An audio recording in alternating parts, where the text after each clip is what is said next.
सांसारिक सुखों में रहते हुए मोक्ष प्राप्ति का एक सफल साधन, गुरु सियात सिद्ध योग।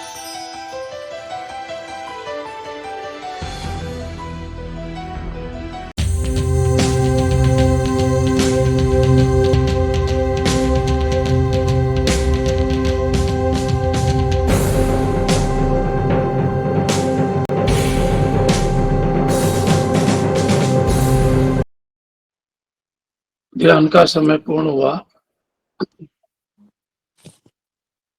आप सब ध्यान से बाहर आए, गुरुदेव को प्रणाम करें। अब गुरु भाई नरेश जी प्रार्थना करते हुए गीता पाठ शुरू करें। नरेश जी भाई साहब। जय गुरुदेव। सभी गुरु भाई बहनों को जय गुरुदेव।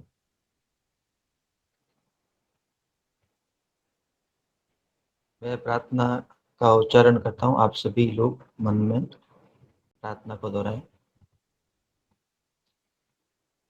मुक्तिदाता श्री गुरु चरण में कोटि कोटि प्रणाम। सद्गुरुदेव कृपा सिंधु आपकी करुणा दीजिए। गुरुदेव संजीवनी मंत्र का अनवरत जप दीजिए। आनंद रूप गुरुदेव आपके स्वरूप का ध्यान दीजिए। गुरुदेव आप मुझ में और मैं आप में, शिव स्वरूप गंगाईनाथ जी के लिए जो समर्पण आपका है वो समर्पण हमें भी दीजिए। श्री कल की सभी जीवों का कल्याण कीजिए। श्री कल की सभी जीवात्माओं का उद्धार कीजिए। गुरु रूप परम पिता हमारे अपराधों को क्षमा कीजिए। समर्थ सद्गुरुदेव त्रिविध तापों को शांत कीजिए। श्री गुरु इच्छा सर्वोपरि, गुरु आदेश का पालन हो। समर्थ सद्गुरु श्री रामलाल जी सिया की जय जयकार हो।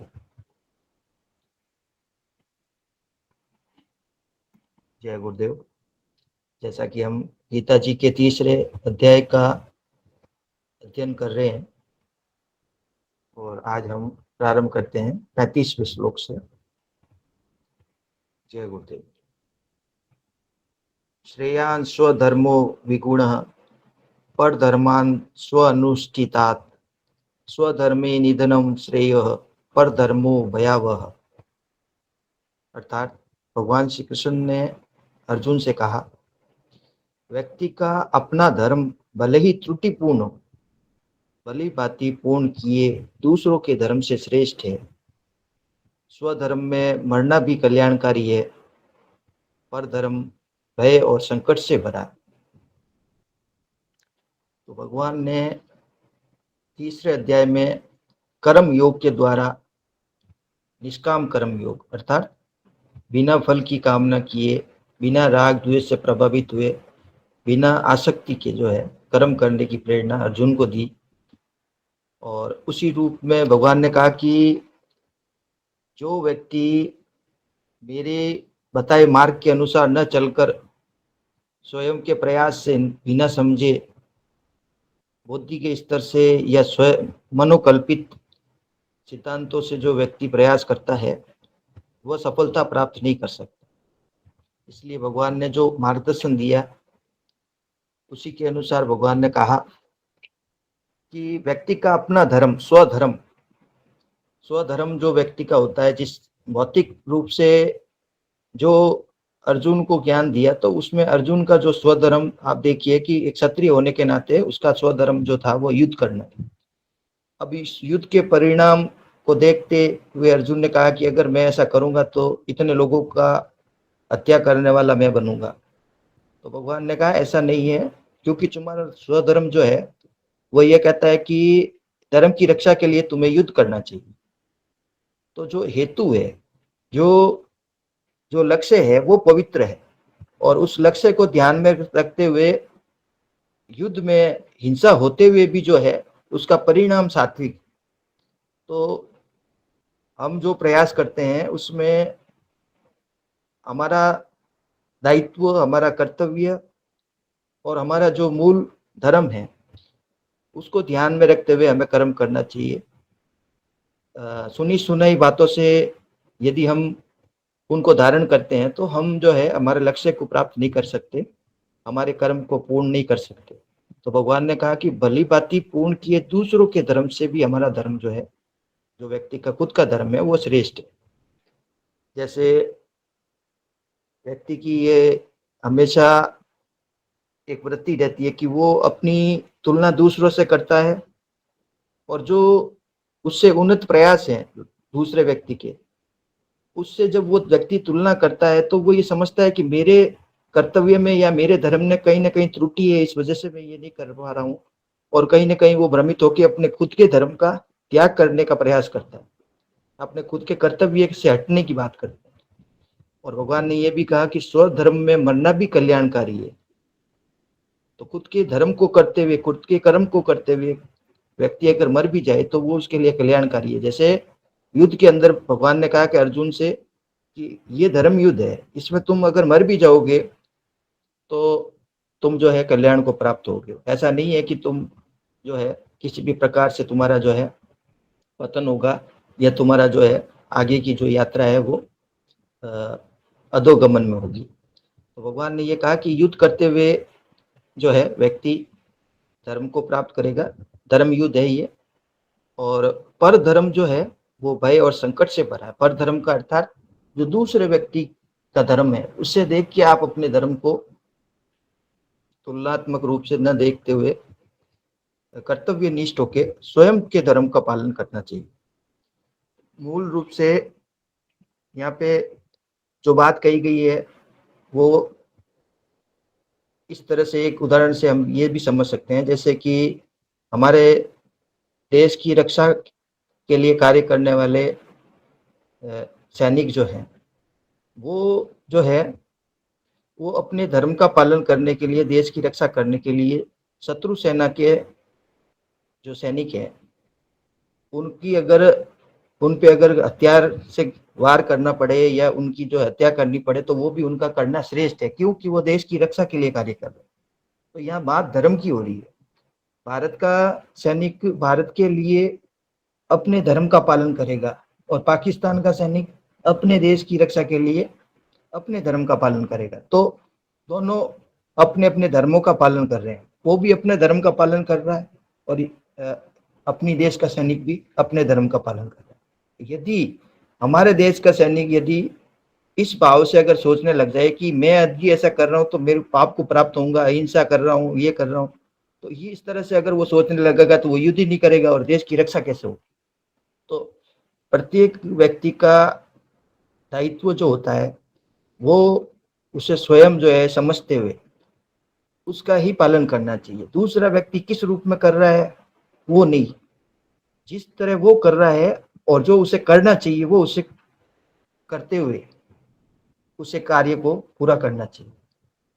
हम जैसे हमारी तुलना यदि दूसरे धर्म या दूसरे पंथ के लोगों से करने लगे और हम ये सोचने लगे कि नहीं वो ध्यान तो अलग विधि से कर रहे हैं, हम तो ध्यान अलग विधि से कर रहे हैं, वो न मंत्र दूसरे मंत्र का जप कर रहे हैं, हम दूसरे मंत्र का जप कर रहे हैं, और वो जो है उनका जो अलग सिस्टम है, हमारा अलग सिस्टम है। तो यदि हम गुरुदेव की बात को पालन न करें अगर, और हम उनकी तरह है जो आराधना करने लगेंगे तो हम इस आराधना से भी भ्रमित हो जाएंगे और इस आराधना की पूर्णता को भी प्राप्त नहीं कर पाएंगे।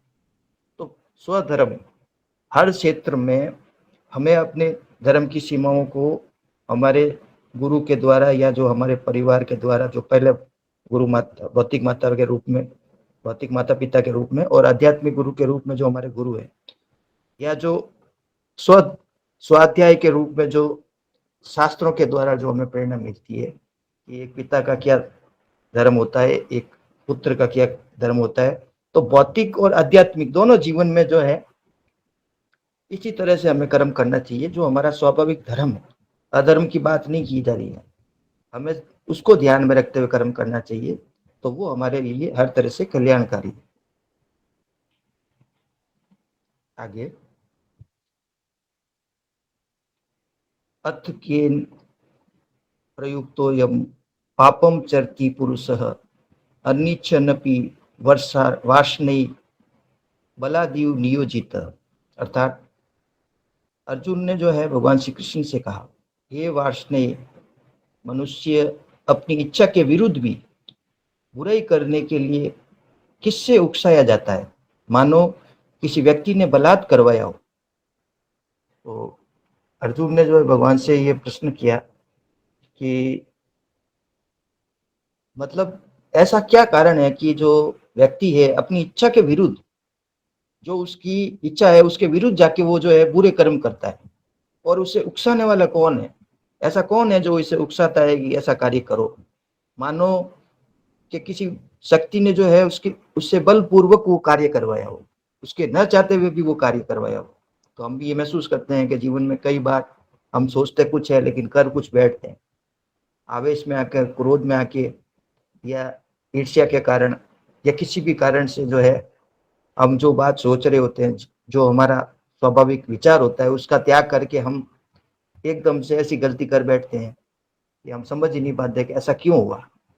तो अर्जुन का यही प्रश्न है। तो हम सभी का लगभग यही होता है कि कई बार हमसे जो भूल हो जाती है या कोई गलती हो जाती है, तो हम उसका जब विश्लेषण करते हैं तो हमें पता चलता है कि ऐसा तो मैंने सोचा ही नहीं था कि मैं ऐसा इस तरह से करूंगा, लेकिन ऐसा मेरे से क्यों हो गया।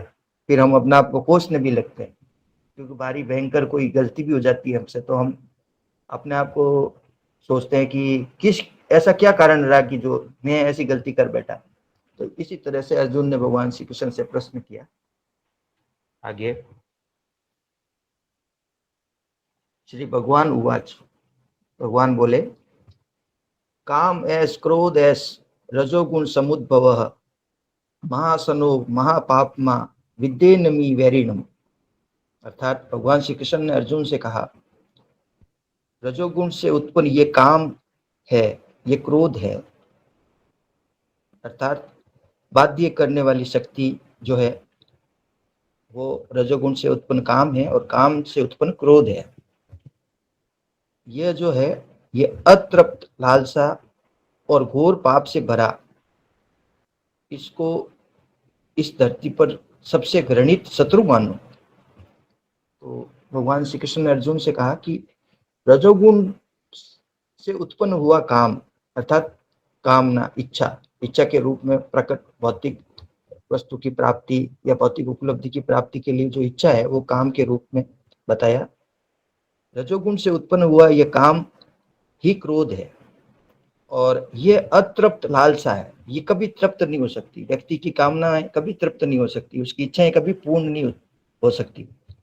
एक इच्छा भौतिक इच्छा होती है, उसकी पूर्ति हो जाती है तो फिर दूसरी भौतिक इच्छा, फिर तीसरी, ऐसे करके आगे से आगे लालसा जो है वो बढ़ती चली जाती है, और व्यक्ति जो है घोर पाप से भरा इस को धरती पर सबसे घृणित शत्रु के रूप में जान।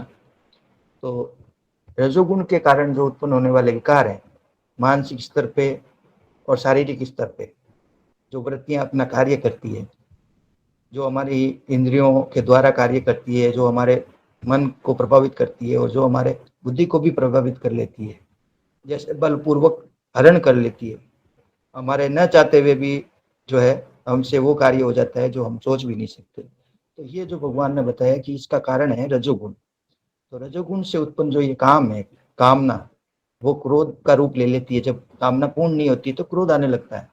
तो ये क्रोध होने का कारण ये रहता है। और फिर क्रोध के अंदर जो है व्यक्ति कोई भी गलती करता है तो उसको पता भी नहीं रहता कि मैं क्या कर रहा हूँ। भगवान ने इसका कारण ये बताया। आगे चलते हैं। गुमे ना व्रियते वहनीयथा दर्शो मलेंच यथोल वेनावृतो गर्भस्तता तेदेनामृतवतम।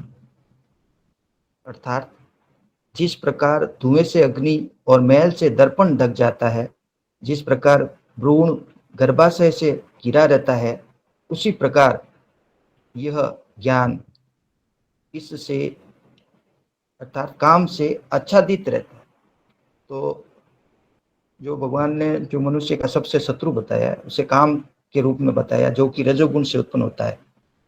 तो भगवान ने कहा कि रजोगुण कर्म में भी लगाता है और रजोगुण इच्छाओं को उत्पन्न करता है। भौतिक जगत में हमारी इच्छाएं अनंत होती चली जाती है, एक पूर्ण होने के बाद दूसरी, दूसरे के बाद तीसरी।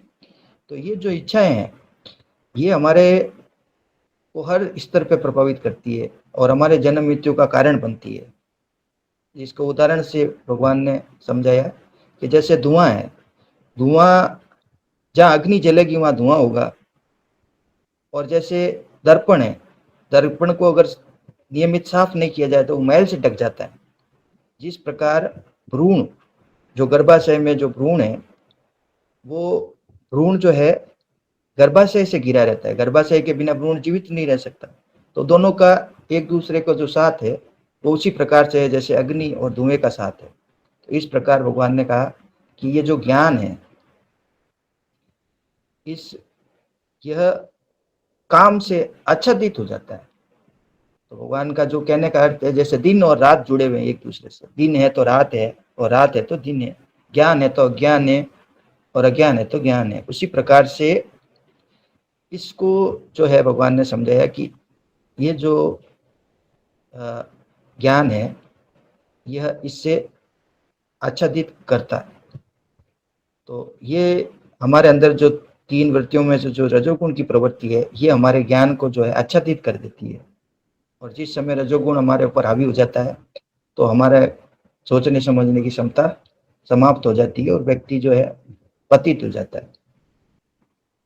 आगे, आवरतम ज्ञान मेतेन ज्ञानीनो नित्य वैरिणा काम रूपेण कौन्ते दुष्पुरेणान लेन च।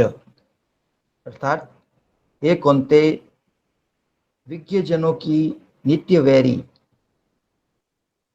इच्छा अर्थात कामना की अस्मित लौ है, यह ज्ञान को आच्छादित कर लेती है। तो भगवान ने अर्जुन से कहा, विद्वान लोग जो हैं उनकी जो हमेशा शत्रु जो प्रवृत्ति है वो जो है इस कामना की असीमित लौ है। ऐसी अग्नि है जो हमारे अंदर अग्नि के समान हमें जलाती रहती है। कभी तो हम दूसरों से ईर्ष्या करते हैं, कभी हम अपनी इच्छा को पूर्ण करने के लिए इतने लालायित रहते, इतने अंधे हो के उसके लिए कार्य करते हैं कि हम सोचते ही नहीं कि इसका परिणाम क्या होगा।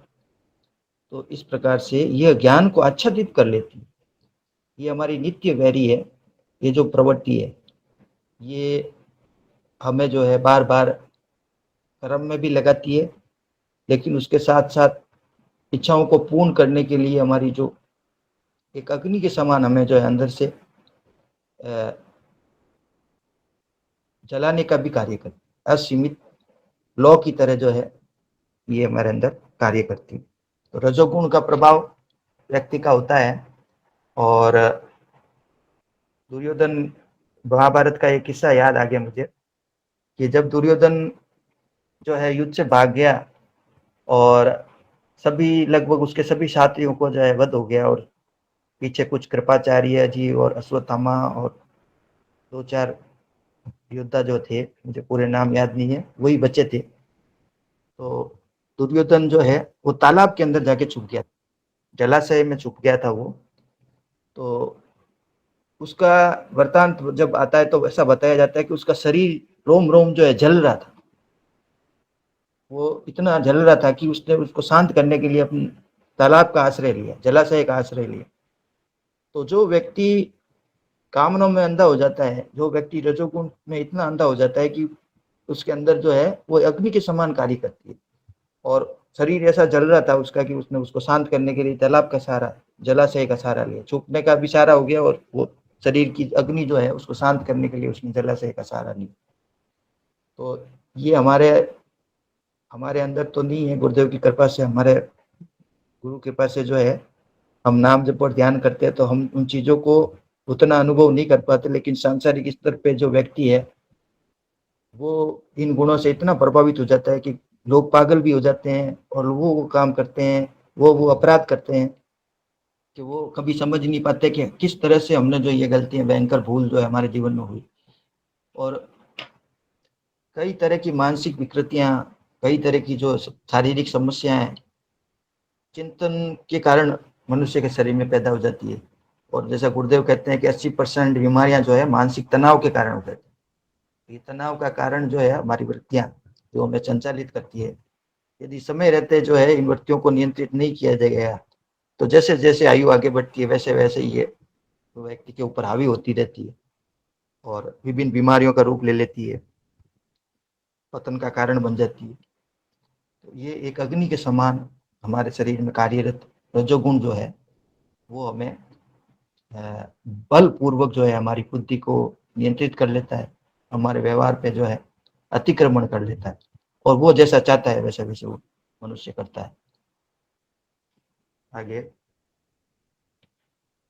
इंद्रियाणि मनो बुद्धिर्यनुष्ठितान् मुच्यते एते विमोहयस्तेष ज्ञानमावर्त्य देहिनम्। अर्थात भगवान श्री कृष्ण ने कहा, इंद्रियां, मन और बुद्धि को इच्छा का दुर्ग कहा जाता है। इनके द्वारा आत्मा के ज्ञान को ढककर वासना जीवात्मा को भ्रमित करती है। तो किस प्रकार से रजोगुण कार्य करता है? तो भगवान ने कहा कि इंद्रियां, मन और बुद्धि को इच्छा का जो है दुर्ग कहा जाता है। इच्छा पूर्ण करने के लिए जो हमारे अंदर 3 स्तर पे कार्य चलता है, वो चलता है, एक तो इंद्रियों के स्तर पे, दूसरा मन के स्तर पे और तीसरा बुद्धि के स्तर पे। और ये तीनों जो हैं जब रजोगुण के प्रभाव में होती है तो इनके द्वारा आत्मा के ज्ञान को ढक लिया जाता है।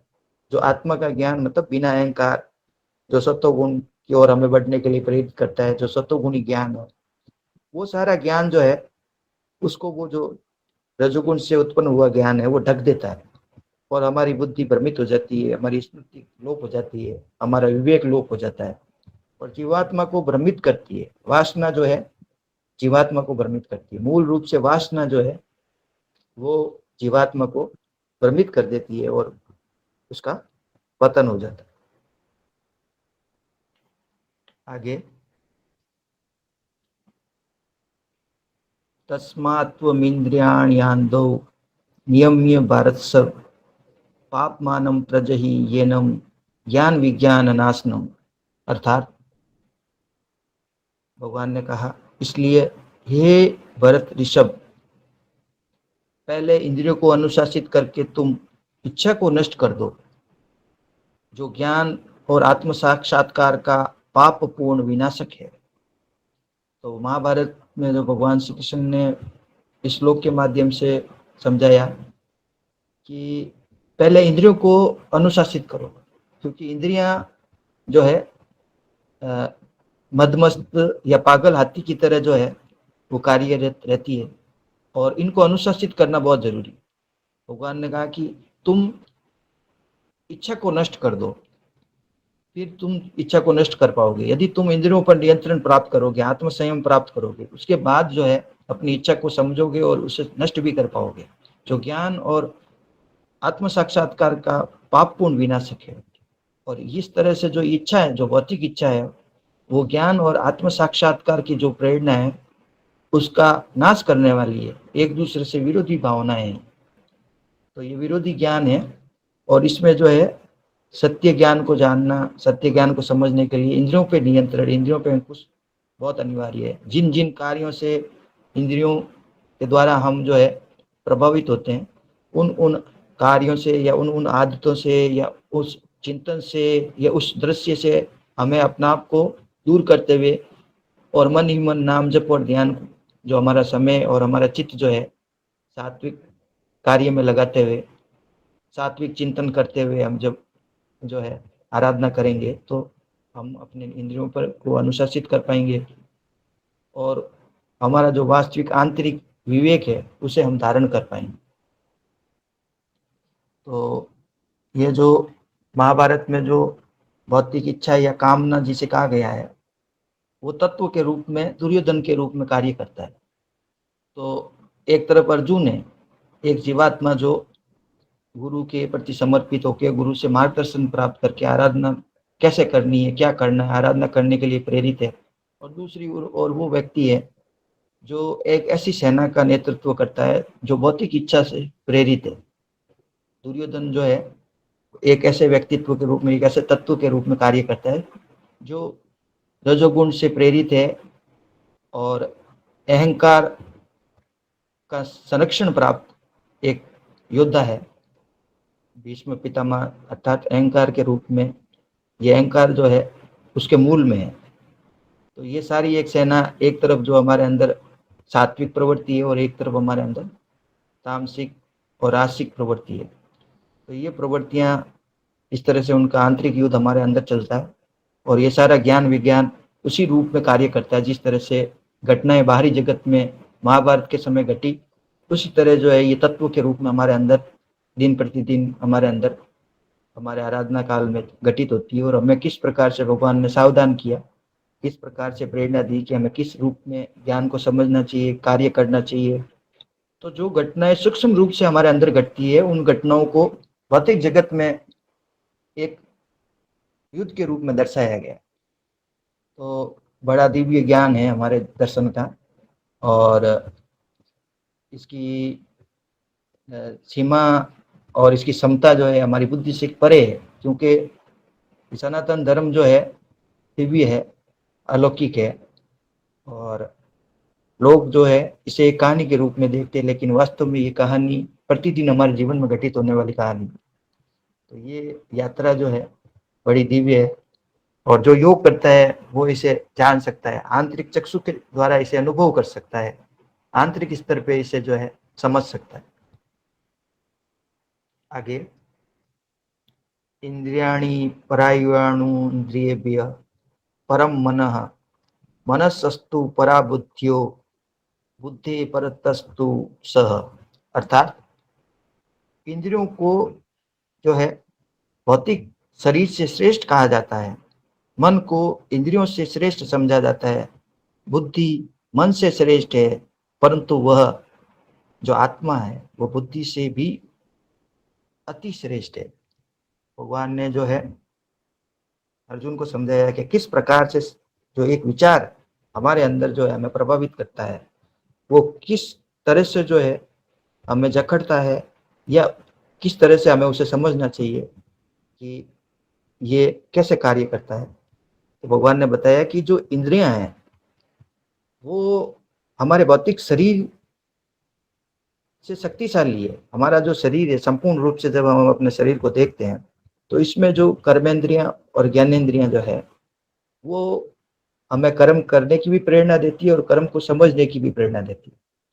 तो हमारे द्वारा जो कर्म किया जाता है वो ज्ञानेंद्रियों और कर्मेंद्रियों के द्वारा किया जाता है। शरीर स्वयं कुछ नहीं कर सकता, लेकिन शरीर के जो अंग है, अंग के रूप में जो ज्ञानेंद्रियां और कर्मेंद्रियां हैं, तो शरीर को चलाने वाली कर्मेंद्रियां और ज्ञानेंद्रियां हैं। अर्थात शरीर से शक्तिशाली कर्मेंद्रियां और ज्ञानेंद्रियां, कर्मेंद्रियों से भी ज्ञानेंद्रियां ज्यादा शक्तिशाली। तो ज्ञानेंद्रियों को जो चलाने वाला है वो है मन, क्योंकि जिस विचार का हम चिंतन करते हैं वही विचार लेकर जो है इंद्रियां कार्य करती है। तो मन जो है वो चिंतन करता है, और जो विचार के ऊपर वो एकाग्रचित हो जाता है उस विचार को क्रियान्वित करता है। तो मन जो है, हमें जो ये मान के चलना चाहिए कि मन की कोई दिशा नहीं होती, दिशाहीन होता है, वो किसी भी ओर जा सकता है। वो मन एक तरह से अंधे राजा के रूप में, धृतराष्ट्र के रूप में हमें जो है गुमराह करने का कार्य करता है। वो सब कुछ गलत होते हुए भी देखता रहता है। इसलिए जो मन से ज्यादा शक्तिशाली है, मन से जो श्रेष्ठ है, वो है बुद्धि। बुद्धि अर्थात जो विवेक को धारण करने की शक्ति है, जो वस्तुओं को या ज्ञान को धारण करने की समझने की और ध्यान धारण करने की क्षमता है, तो वो बुद्धि जो है वो हमें सही और गलत में भेद करने की क्षमता देती है। लेकिन जब बुद्धि पे मन का अधिकार हो जाता है और मन पे इंद्रियों का अधिकार हो जाता है तो फिर पतन हो जाता है। पर भगवान ने कहा कि ये बुद्धि जो है ये मन से ज्यादा शक्तिशाली है, लेकिन उस बुद्धि का इस्तेमाल व्यक्ति करता नहीं है। इसलिए जो अभ्यास है वो अभ्यास जो बुद्धि के द्वारा किया जाता है। जो गुरुदेव ने कहा कि बुद्धि के प्रयास से केवल नाम जपो, वो मानसिक प्रयास नहीं, मानसिक स्तर पे जरूर होता है, लेकिन प्रयास बुद्धि के द्वारा किया जाता है। इसलिए उसे बुद्धि के प्रयास से केवल नाम जप करने की और ध्यान करने की प्रेरणा गुरुदेव कहते हैं। क्योंकि जो अभ्यास है ये निरंतर हम हमारे बुद्धि के अंदर जो विचार प्रकट करते हैं कि नाम जप करना है, नाम जप करना है, तो ये जो प्रयास है वो मानसिक मन के द्वारा नहीं, बुद्धि के द्वारा प्रेरित कार्य है। और वह बुद्धि जो है उससे भी अत्यंत परे जो है वो है आत्मा, जो आत्मभाव है। जो सब में जो है उस आत्म तत्व को देख ली। जब तक ये आत्म भाव हमारे अंदर प्रकट नहीं होता है तब तक बुद्धि भी जो है पूर्ण रूप से कार्य नहीं करती। तो जो भी हमारी चिंताओं का कारण, जो भी हमारे क्रोध या किसी भी प्रकार से अनियंत्रित वृत्ति का जो कारण है, वो जब तक हमारा जो आत्म भाव, जब हम सब रूपों में बाहर और अंदर सब जगह जो है, जब तक उस ईश्वर तत्व की अनुभूति नहीं करेंगे तब तक जो है हम आराधना की पूर्णता को प्राप्त नहीं कर सकते। ये जो भाव है आत्म तत्व का भाव, सर्वम खलविदम ब्रह्म कह दो, तो ये जो ईश्वर तत्व जो है वो सभी रूपों में कार्य कर रहा है। जब तक ये अनुभूति हमें नहीं होगी तब तक जो है ये बुद्धि जो है, जो प्रयास कर रही है, जो हम प्रयास कर रहे हैं आराधना के द्वारा, इसका अंतिम लक्ष्य यही है कि वो एक ही चेतना सभी रूपों में विराजमान है।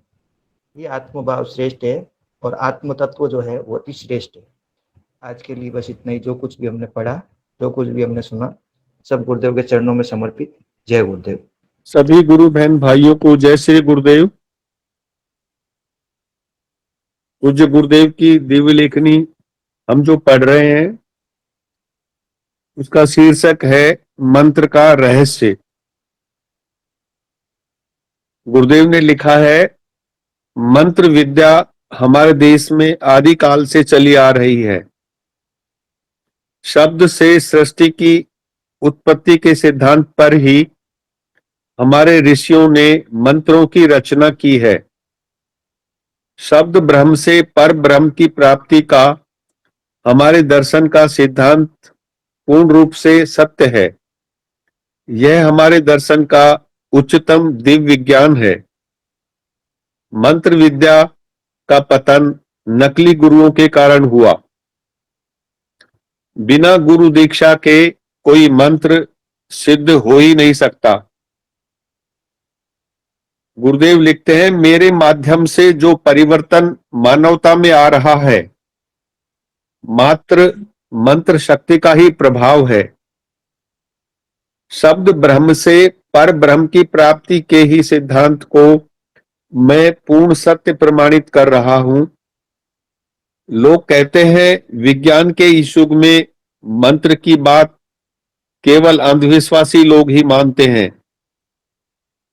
मैं चुनौती के साथ कहता हूं कि मैं तो विज्ञान के शोधकर्ताओं से मिलने ही संसार में निकला हूं, क्योंकि इस समय संसार में पूर्ण रूप से तामसिक वृत्तियों का साम्राज्य है। इसलिए इन वृत्तियों के साधक ही संसार में नजर आ रहे हैं। ऐसे नाटक दिखाकर लोगों को आकर्षित करते हैं। आज की भाषा में उन्हें जादूगर कहते हैं। ये लोग मात्र प्रेत पूजक होते हैं। भगवान श्री कृष्ण ने इस संबंध में गीता में कहा है, यान्ति देवव्रता देवान पितृयान्ति पितृव्रता भूतानि यान्ति भूतेज्या यान्ति मध्या जिनो अपि माम। अर्थात देवताओं को पूजने वाले देवताओं को प्राप्त होते हैं, पितरों को पूजने वाले पितरों को प्राप्त होते हैं, भूतों को पूजने वाले भूतों को प्राप्त होते हैं और मेरे भक्त मेरे को ही प्राप्त होते हैं। जब शब्द से सर्वभूतों की उत्पत्ति मानते हो, फिर शब्द से ही देव और दानव सभी की उत्पत्ति हुई है। आज संसार में उन्हीं शब्दों के ज्ञाता सर्वाधिक हैं जिनसे भूतों की उत्पत्ति हुई है।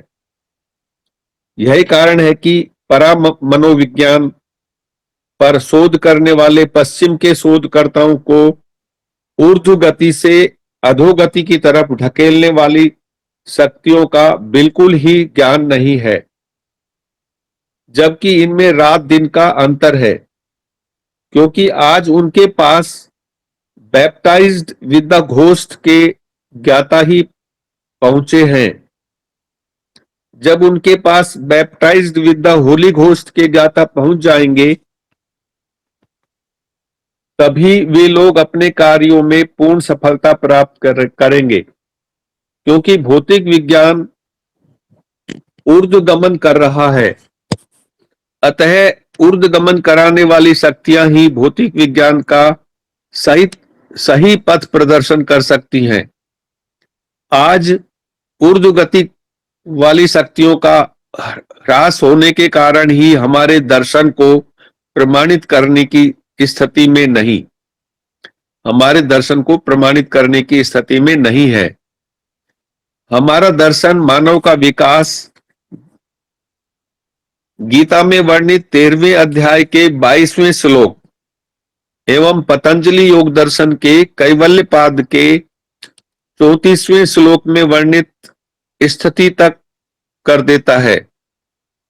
यही बात प्रमाणित करने मैं विश्व में निकला हूं। हमारे ऋषियों ने गहन शोध के बाद इस सिद्धांत को स्वीकार किया कि जो ब्रह्मांड में है वही सब पिंड में है। इस प्रकार मूलाधार चक्र से आज्ञा चक्र तक का जगत माया का और आज्ञा चक्र से लेकर सहस्त्रार तक का जगत पर ब्रह्म का है। यह सिद्धांत प्रतिपादित किया। मूलाधार चक्र से आज्ञा चक्र तक का जगत माया का और आज्ञा चक्र से लेकर सहस्त्रार तक का जगत पर ब्रह्म का है। यह सिद्धांत प्रतिपादित किया। वैदिक मनोविज्ञान इसे स्वीकार करते हुए अपनी भाषा में मूलाधार से आज्ञा चक्र के जगत को अन्नमय कोश, प्राणमय कोश, मनोमय कोश और विज्ञानमय कोश की संज्ञा देता है। यह जगत सत्ता का निम्नतर भाग है जहां विद्या पर अविद्या का आधिपत्य है। आज्ञा चक्र से सहस्त्रार तक को आनंदमय कोश, चित्तमय कोश, सतमय कोश की सत चित आनंद, सच्चिदानंद संज्ञा देता है।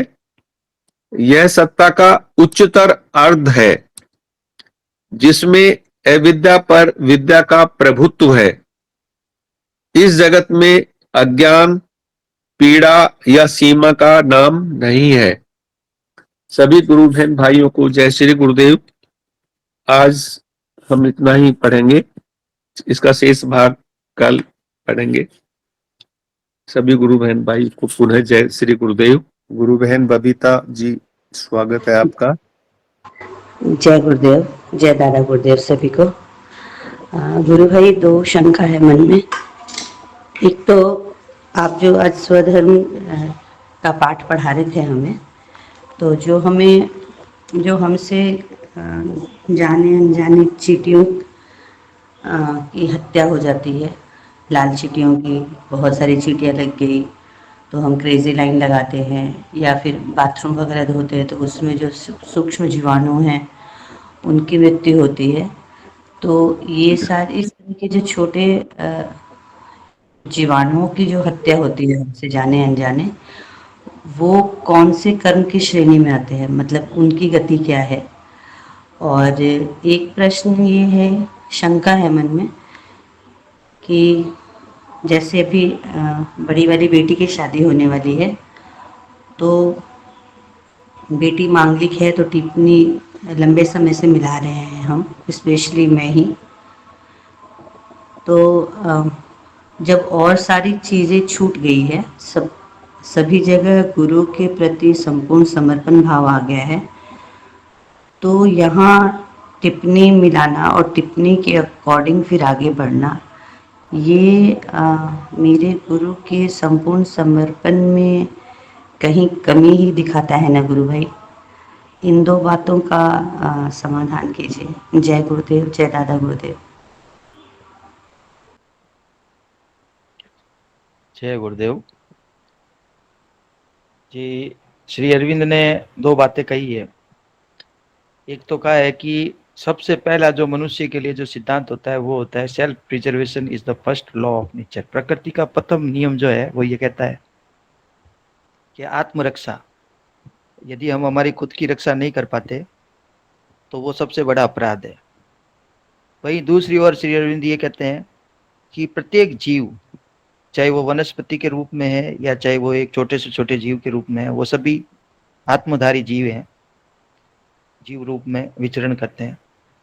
तो साथ में जो गीता ये कहती है कि प्रत्येक कर्म जो है हमारा वो पाप और पुण्य दोनों से जुड़ा हुआ है। तो हमें जो है अपनी बुद्धि का इस्तेमाल करते हुए प्रयास हमें यही करना चाहिए कि ज़्यादा से ज़्यादा जहाँ तक हो सके हमें किसी भी प्रकार से हमारे कारण जो है किसी को कष्ट किसी भी रूप में ना हो।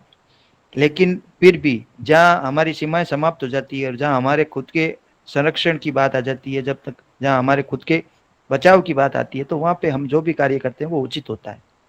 क्योंकि पहला जो नियम है प्रकृति का यही है, खुद की रक्षा। तो ये जो है ये धर्म का सिद्धांत है और ये अर्जुन को यही भगवान ने कहा कि क्षत्रिय के नाते युद्ध करो। तो उसमें जो हत्याएं हुई या जो जिन लोगों का जो विनाश हुआ उसमें पाप भी था और पुण्य भी था। लेकिन भगवान ने कहा कि जो पुण्य वो जो धर्म युद्ध है, धर्म युद्ध में जो धर्म के लिए युद्ध करना होता है वो श्रेष्ठ होता है। तो हमें हमारी रक्षा के लिए हम जो भी करते हैं, जहाँ हमें लगता है कि यहाँ हमें नुकसान हो रहा है, यहाँ हमें बचाव के लिए कुछ करना चाहिए, वो हमें करना चाहिए क्योंकि वो हमारा धर्म है। और श्री योगानंद जी के गुरु जो युक्तेश्वर जी थे उन्होंने भी यही कहा, लगभग सभी संतों ने ये कहा कि यदि हम ये सोचें कि हम अहिंसा का पालन करेंगे और हमारे अहिंसा से जो है हमारी खुद की हानि हो रही है, तो वो अहिंसा हमारे लिए सार्थक नहीं है। तो हमारा लक्ष्य जो है पवित्र होना चाहिए, लेकिन उसके लिए यदि हमें हिंसा करनी पड़ती है तो हम करते हैं, ये हमारा धर्म कहता है।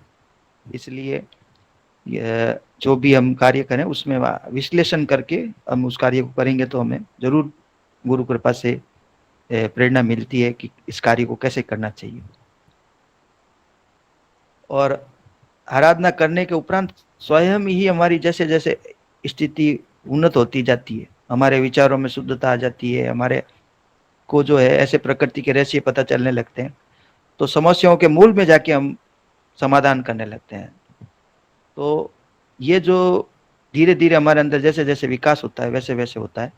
और जब हम सुनते हैं कि उसने ऐसा किया उसने ऐसा किया, तो हमें पूरी तरह से वो बात समझ में नहीं आती। लेकिन आराधना के द्वारा जैसे जैसे हम अपने आप को विकसित करते हैं, हमारी चेतना का स्तर बढ़ाते हैं, वैसे वैसे सारा ज्ञान विज्ञान अंदर से ही प्रकट होने लगता है। और जो बात है कि भाई आप जो कह रहे थे कि आपकी पुत्री के बारे में जो कि मांगलिक है, तो उसका समाधान वही होता है कि जो मांगलिक है उसका मांगलिक के साथ विवाह होता है, ये ज्योतिष दर्शन में कहा जाता है। तो अगर आप ज्योतिष को मानते हैं तो फिर जो आप जिस रूप में कुंडली का जो मिलान करते हैं उस रूप में कुंडली का मिलान करके आपको जो अच्छी उचित लगे, जो श्रेष्ठ लगे वो कीजिए। उसमें कोई वो नहीं है कि आप जो है कोई गलत कार्य कर रहे हैं। आप अपनी बुद्धि का इस्तेमाल करके जो भी श्रेष्ठ हो वो कीजिए, और आप जो भी निर्णय लेगी वो उसमें गुरुदेव से प्रार्थना करके जो भी परिणाम होगा वो अच्छा ही होगा। ये विश्वास हमें गुरुदेव के ऊपर रखना चाहिए कि हम प्रयास करते हैं, हमारा अधिकार कर्म तक है, फल पर हमारा अधिकार नहीं है। इसी निष्काम कर्म योग की भावना से हम जो भी जीवन में कार्य करेंगे वो उसका परिणाम सात्विक ही होगा। जय गुरुदेव। धन्यवाद गुरु भाई। थोड़ा मन पे कुछ बोझ सा था कि ये क्या मैं गलत कर रही हूँ, तो ये हल्का हो गया। गलत कुछ नहीं है दीदी, देखो जो ज्ञान विज्ञान चला आ रहा है वो कोई गलत नहीं है। श्री अरविंद ने क्या कहा कि हिंदू धर्म के जितने भी सिद्धांत हैं उनको मैंने सत्य पाया। पहले उनको ये संशय था, शंका थी कि क्या ये सत्य है, क्या ये सत्य है। तो वो सारे सिद्धांत जो हमारे धर्म के हैं वो सारी सत्य हैं। बस ये है कि हम उनको समझ नहीं पाते, सही रूप में हम यदि उनको समझें तो समझने का जो तरीका है वो आराधना ही है। जब तक हम अंदर नहीं उतरेंगे तब तक जो है हम एक परिणाम को हासिल नहीं कर पाएंगे, और स्वयं के अंदर जो है एक द्वंद्व की स्थिति हमारे अंदर बनी रहती है। ललित जी गुरु भाई, जय गुरुदेव। जय गुरुदेव आप सबको। गुरुदेव हमेशा कोई भी बात जब पूछी जाती थी गुरुदेव से कि इस कार्य को कैसे करें, तो गुरुदेव हमेशा कहते थे वैदिक रीति से करो, विवाह करें या गृह प्रवेश करें, कुछ भी जो भी हमारे जीवन के कार्य हैं, तो गुरुदेव ने हमेशा यही बल दिया है कि इसको वैदिक रीति से करें। जय गुरुदेव। जय गुरुदेव गुरु भाई।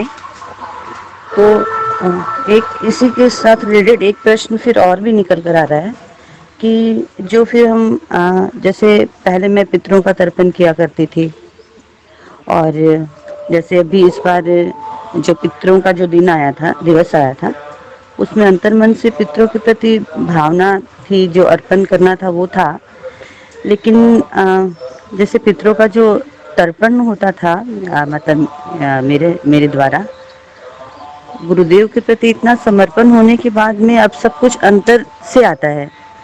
तो वैदिक रीति तो ये भी बोलती है कि इन 15 दिनों में पितरों को पूरी तरह से समर्पित होकर के जो उनके लिए हम कार्य करते हैं वो करना चाहिए। तो थोड़ा मन में क्या ऐसा है कि मतलब वैदिक रीति कहाँ अपनाई जाए और कहाँ देखिए, थोड़ा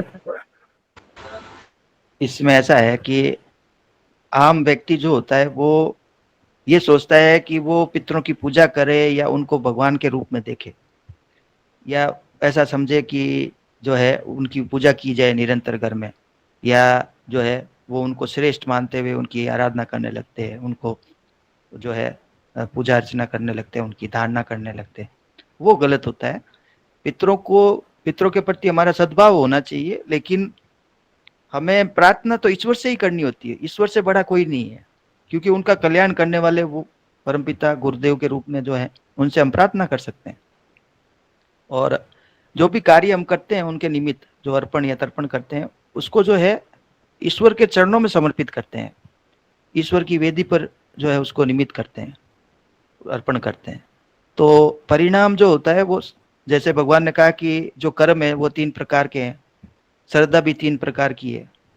तो उसी तरह से जो हमारा कार्य करने का जो भाव है वो श्रेष्ठ भाव तभी होता है जब हम उसको जो है केवल और केवल परमात्मा के निमित्त करें, परमात्मा के जो है ध्यान रखते हुए, उनका ध्यान करते हुए उनसे प्रार्थना करें।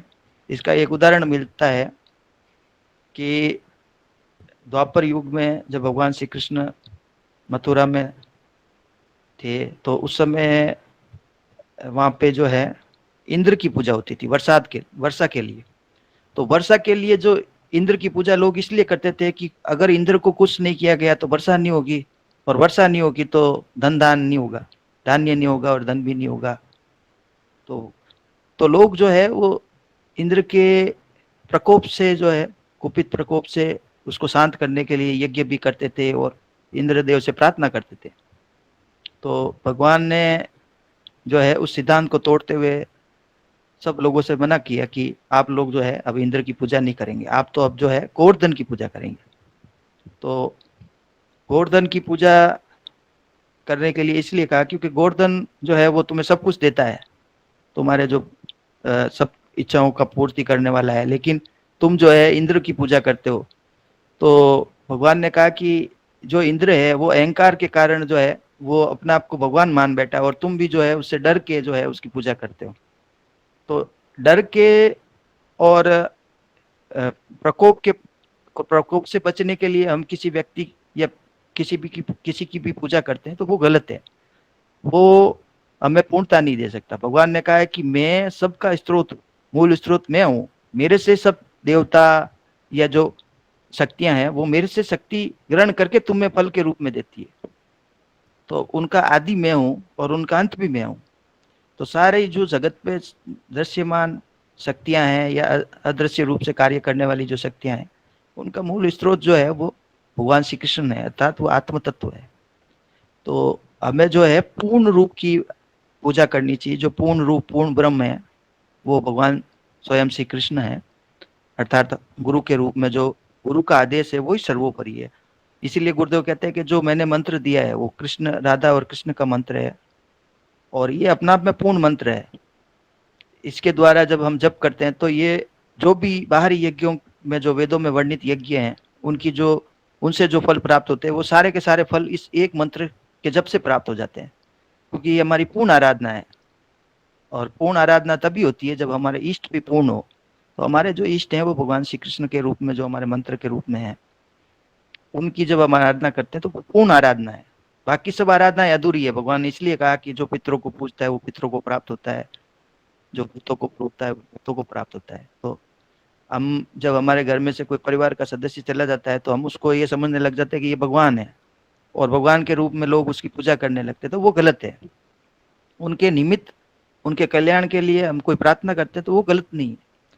पर प्रार्थना किससे करेंगे? ईश्वर से करेंगे, क्योंकि उनकी गति करने वाला ईश्वर है। पितर स्वयं अपनी गति नहीं कर सकते, भूत स्वयं अपनी गति नहीं कर सकते, तो वो कहाँ गए हैं, किस योनि में है, ये हमें पता भी नहीं है। हम तो सुनी सुनाई बातों पे लोग जो कहते हैं कि ऐसा ऐसा है कि जब हमारे घर में से, परिवार में से कोई सदस्य चला जाता है तो पितर बन जाता है। अब वो पितर बना है या अगली मनुष्य योनि में गया है या किस योनि में गया है, ये हमें पता नहीं होता, पर फिर भी हम उनके निमित्त तर्पण और अर्पण करते हैं। तो वो तर्पण और अर्पण करना गलत नहीं है, लेकिन उनकी आराधना करना या उनकी पूजा करना या उनको भगवान मानना या उनको इष्ट मानना, उनको घर में स्थापित करना, ये गलत होता है। तो इसको सही ढंग से समझना और करना, ये जो है हमें उस रूप में करना चाहिए जैसे गीता बताती है। गीता में इसमें जो बताया गया है वो सारे पूर्ण रूप से बताया गया है। जय गुरुदेव। हाँ जी गुरु भाई, धन्यवाद।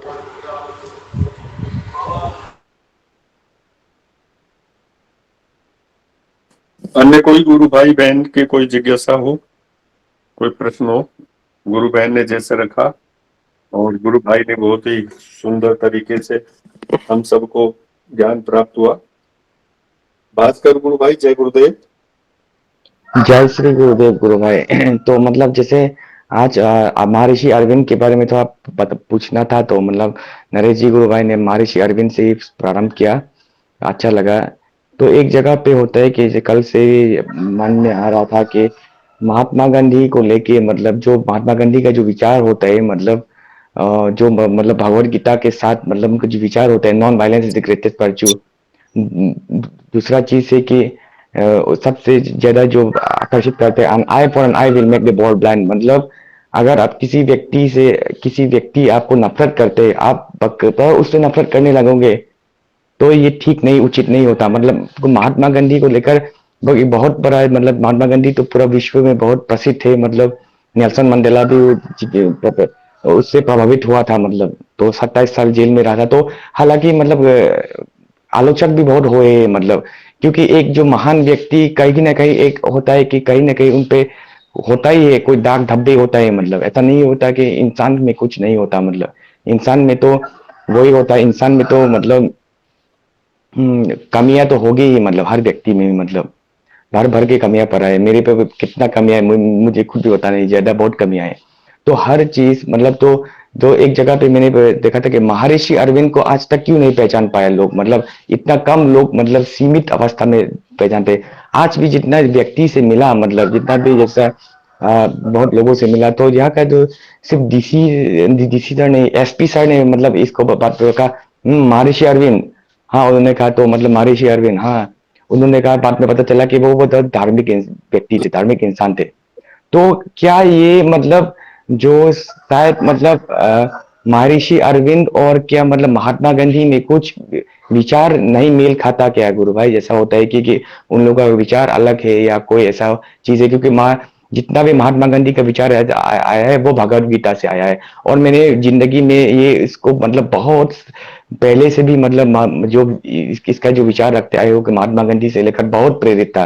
ये बहुत सालों पे गुरुदेव से जुड़ने से पहले भी वो मेरा चीज में अभी भी मतलब वो चीज है कि जो मतलब अगर किसी व्यक्ति ने आपको वो बोला क्या, वो सहनशीलता वो बहुत ज्यादा है। मतलब उस समय से ही मतलब तो मैंने हर व्यक्ति को जैसे पूछा कि महात्मा गांधी तो मतलब जो एनिमल्स के प्रति वो भी बहुत रखा है। तो एक बार तो क्या हो गया, एक बड़े व्यक्ति के साथ मेरा हो गया। एक बहुत बड़े नेता है, मतलब वो नेता तो मतलब शायद वो नहीं जीते मतलब इलेक्शन की, प्रसिद्ध मतलब बहुत फेमस है।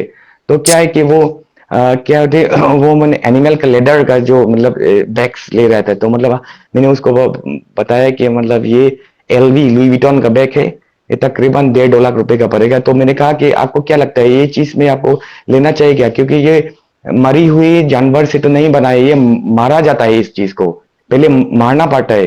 काफ जो मतलब जो एक बच्चा होता है उनको मारना पड़ता है बतौर पर, तो उन्होंने बुरा मान गया इस बात को। तो भास्कर उन्होंने कहा, भास्कर मैं हम पहले जानवर को देखे या इंसान को देखे, पहले आप इंसान को देखो। तो हर चीज का अलग अलग विचार होता है, लेकिन जो मेरा मूल प्रश्न है गुरु भाई, महर्षि अरविंद और महात्मा गांधी में कोई विचार मेल नहीं करता कि इसलिए मतलब महर्षि अरविंद को इतना लोग नहीं पहचान पाए, लोग पहचान पाए, लेकिन जो क्या है राइट विंग होता है, जो राइट विंग में जो व्यक्ति होते हैं जो भाजपा को पसंद करते, और वो पसंद मतलब इतना महान व्यक्ति थे, मतलब क्या कहे, मतलब महर्षि अरविंद क्या विचार मेल नहीं करते क्या गुरु भाई? नरेश जी गुरु भाई से पूछना था बस। जय श्री गुरुदेव। जय गुरुदेव। गुरुदेव कहते थे कि एक बार महात्मा गांधी ने जो है अपने बेटे को श्री अरविंद के पास भेजा और ये पूछने के लिए कि जो मैं अहिंसा का संदेश दे रहा हूँ क्या ये सही है, क्या मैं जो अहिंसा के द्वारा प्रयास कर रहा हूँ ये सही है क्या। तो श्री अरविंद ने गांधी जी के बेटे को कहा कि है ना, आप कहते हो कि अहिंसा से देश की रक्षा होगी, और जब अफगानिस्तान अगर भारत पर जो है बम गिराए तो क्या चरखे से रक्षा कर सकता है। तो वो कुछ नहीं बोल पाया। तो श्री अरविंद ने कहा कि अहिंसा का जो वास्तविक अर्थ कुछ और है, लेकिन जैसा कि आज तक होता आया है कि जो भी कोई सिद्धांत, धर्म के सिद्धांत हैं शास्त्रों में जो वर्णित है, उनको जो है हर व्यक्ति अपनी सुविधा के अनुसार उपयोग करता है। तो श्री अरविंद और महात्मा गांधी ये दोनों, जब तक श्री अरविंद ने जो है आराधना प्रारंभ नहीं की उससे पहले वो क्रांतिकारी थे और वो गरम दल के नेता थे, और महात्मा गांधी नरम दल के नेता थे। तो गरम दल और नरम दल दोनों ही संघर्ष कर रहे थे, लेकिन जो किसका प्रयास श्रेष्ठ है उसका निर्णय जो है, उसका श्रेय जो है वो गांधी ने ले लिया। और ये बातें क्या है कि ये वो वाली बात है कि कलयुग के प्रभाव के कारण जो अवसरवादी लोग हैं, वो अवसरवादी लोग जो है श्रेय लेते हैं, कार्य कोई और करता है श्रेय वो ले लेते हैं। तो इस रूप में ये बहुत बड़ी चर्चा का विषय है। बाकी गांधी जी का प्रयास कुछ और था, फिर बाद में श्री अरविंद ने तो जो है राजनीति से संन्यास ले लिया था और वो धार्मिक जगत में चले गए, वो आराधना करने लगे। लेकिन कई बातें हैं, गुरुदेव कहते थे कि अहिंसा से अगर आज़ादी मिलती तो चरखे से अगर देश की रक्षा हो सकती तो फिर चरखे से ही हमें अपनी देश की रक्षा कर लेनी चाहिए। तो फिर हमें जो है बम और ये जो शस्त्र अस्त्र बनाने की आवश्यकता ही नहीं होती।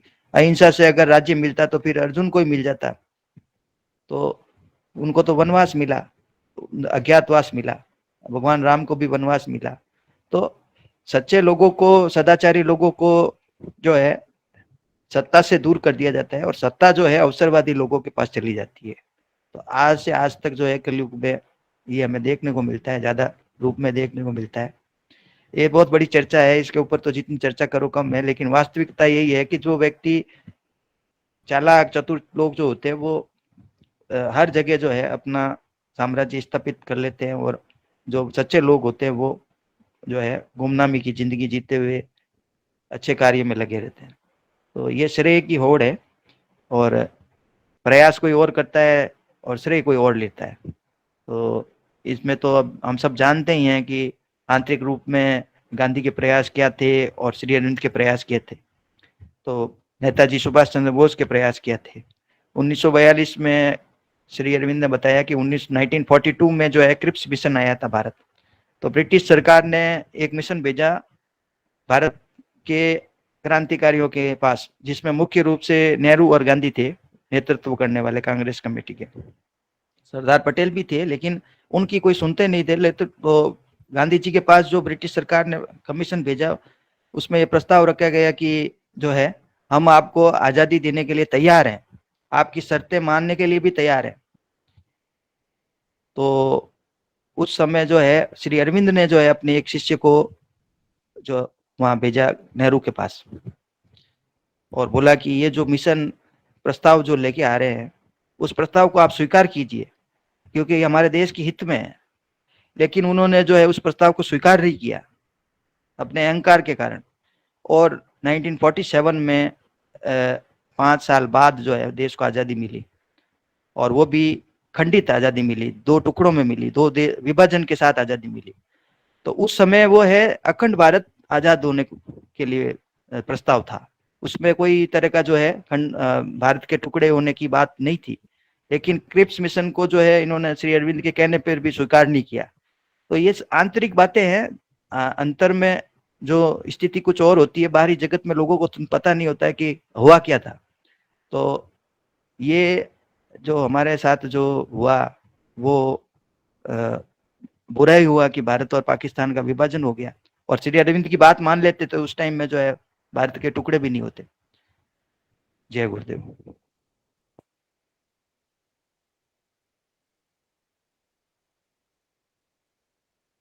गुरु भाई, रावण किल्ड बाई गॉड और Gandhi ji killed by God से। बिल्कुल बिल्कुल। जय श्री गुरुदेव। हाँ बोलिए भाई।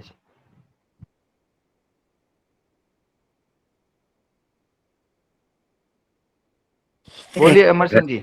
हाँ भाई साहब, जय श्री गुरुदेव। भाई साहब, ऐसा है कि राजनीति के कारण जो अपना इतिहास है, एक तो उसमें बहुत छेड़छाड़ की गई, और किसको कहाँ बताना था और किसको कहाँ बता दिया, और जिसका कोई लेना देना नहीं था उसको कहाँ से और कहाँ से कहाँ तक पहुंचा दिया, और आजादी ने किसको कहाँ से दिलाई वो भी कहाँ पहुंच गई। तो ये कुछ काफी राजनीति स्वार्थ था, जिसके कारण आज हमारे श्री अरविंद आज इतने चर्चित नहीं थे।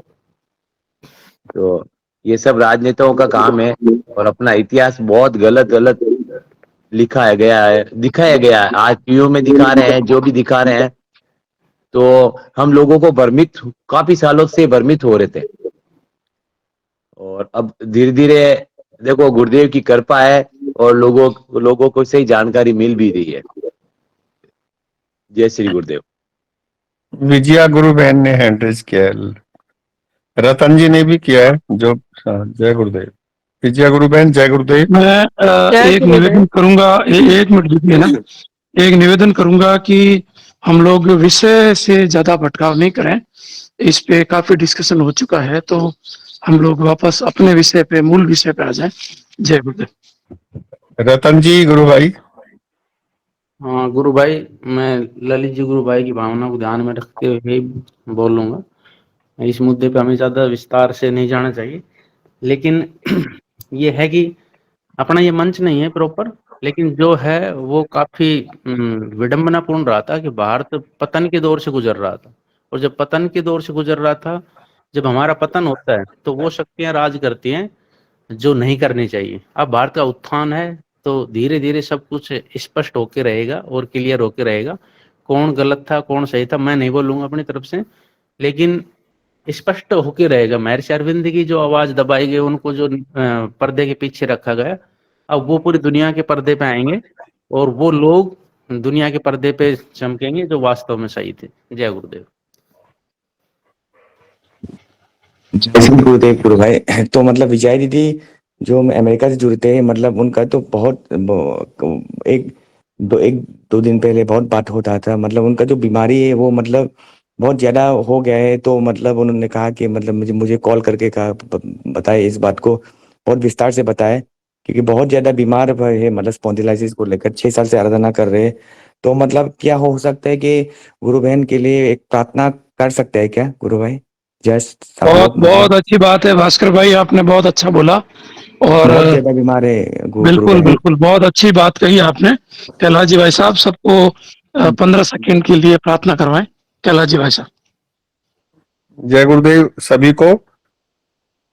15 सेकंड के लिए हम सभी गुरु बहन भाई विजया जी के लिए प्रार्थना करेंगे। गुरुदेव जो है उनको जल्दी से जल्दी उनको रोग से मुक्त करें, उनको स्वस्थ करें। जय गुरुदेव।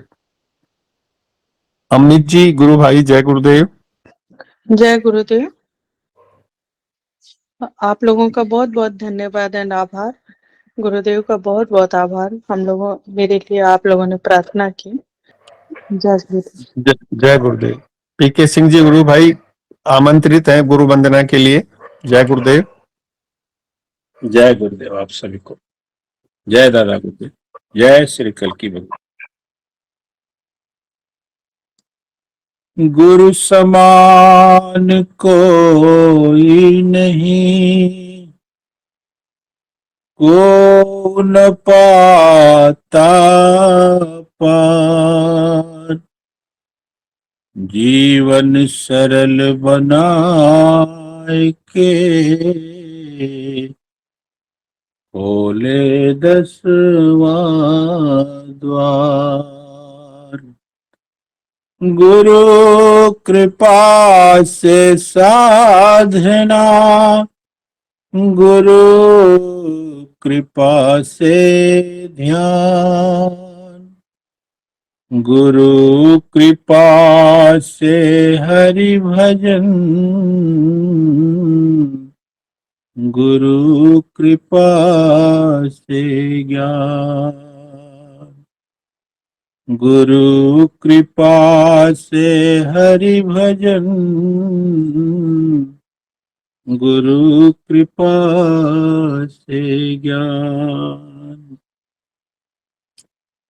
गुरु का मिलना, गुरु से मिलना, गुरु के संग समा जाना। गुरु का मिलना, गुरु से मिलना, गुरु के संग समा जाना। गुरु में रहना, गुरु में रहना, गुरु की ज्योत जला जाना। गुरु में रहना, गुरु में रहना, गुरु की ज्योत जला जाना। गुरु रट लगना, गुरु झट लगना, गुरु का नाम बता जाना। गुरु संग खाना, गुरु का दाना, गुरु का प्रेम पिला जाना। गुरु संग खाना, गुरु का दाना, गुरु का प्रेम पिला जाना। गुरु की वाणी विघ्न छुड़ाड़ी, गुरु का ज्ञान दिला जाना। गुरु का होना वही बिछोना, गहरी नींद लगा जाना। गुरु का होना वही बिछोना, गहरी नींद लगा जाना। सुगरा होना, गुरु में खोना, निज परिचय करवा जाना। सुगरा होना, गुरु में खोना, निज परिचय करवा जाना। गुरु की उंगली थाम लिए जो, गुरु की उंगली थाम लिए जो, ब्रह्म स्वरूप लखा जाना। गुरु की उंगली थाम लिए जो, ब्रह्म स्वरूप लखा जाना। गुरुमुखी होना, जगना सोना, 10वां द्वार खुला जाना। गुरुमुखी होना, जगना सोना, 10वां द्वार खुला जाना। गुरु चित होना, नित नित होना, गुरु चित होना, नित नित होना, गुरु का धर्म बता जाना। गुरु चित होना, नित नित होना, गुरु का धर्म बता जाना। गुरु का मिलना, गुरु से मिलना, गुरु के संग समा जाना। गुरु में रहना, गुरु में रहना, गुरु की ज्योत जला जाना। गुरु में रहना, गुरु में रहना, गुरु की ज्योत जला जाना। जय गुरुदेव आप सभी को। जो आपने सुना, जो हमने सुनाया, जो भी आपने इस मंच पर सुना, सब गुरुदेव के श्री चरणों में समर्पित। कल की भगवान की सदा ही जय जयकार। बबीता यादव गुरु बहन जयकारा लगाएं। जय श्री गुरुदेव गुरु भाई।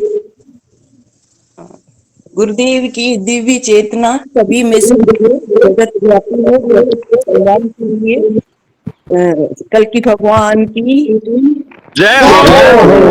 जय हो।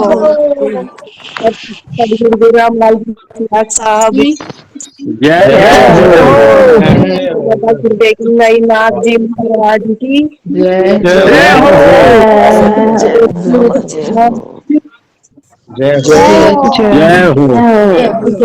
भगवान की धाम की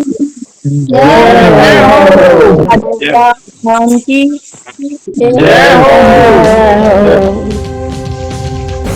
और नारी शक्ति की गुरु माँ की जय हो।